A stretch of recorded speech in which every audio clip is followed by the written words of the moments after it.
இந்த படத்துல நான் டெய்லிக்கு ஃபோன் பண்ணி சீன் கண்டிப்பா இந்த சீனை எடுத்தே தீரணும் ஒத்த கால நின்றுக்காரு டைரக்டர். 2006ல ரிலீஸ் ஆன past and furious Tokyo district.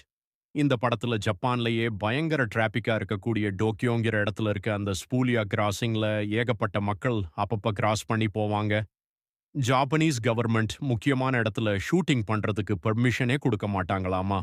ஃப்ரீயா குடுத்தாலும் ஸ்பூயா கிராசிங் மாதிரி ஒரு பயங்கரமான கிரவுடான ஏரியால குடுக்கறதுக்கு வாய்ப்பே இல்ல.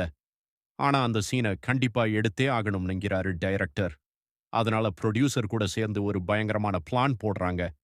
எல்லா எக்யூப்மெண்ட்டையும் ரெடியா எடுத்துட்டு போயி, எந்த ஒரு பெர்மிஷனுமே வாங்காம டைரக்ட்டா மக்கள் முன்னாடி அந்த சீன எடுத்திருக்காங்களே. உடனே போலீஸ் அந்த இடத்துக்கு வந்து டைரக்டர் கைது பண்ணிடுறாங்க. ஆனா அதுக்கும் அவங்க இன்னொரு பயங்கரமான பிளான போட்டிருக்காங்க. போலீஸ் வந்து அரெஸ்ட் பண்ணும்போது டைரக்டரான ஜஸ்டின் லேனுக்கு பதிலா போலீஸ் கிட்ட அரெஸ்ட் ஆகுறதுக்காகவே வேற ஒரு ஆள செட் பண்ணி வச்சிருந்திருக்காங்க. அவர தான் போலீஸ் வந்து அரெஸ்ட் பண்ணிட்டு போயிருந்திருக்காங்க.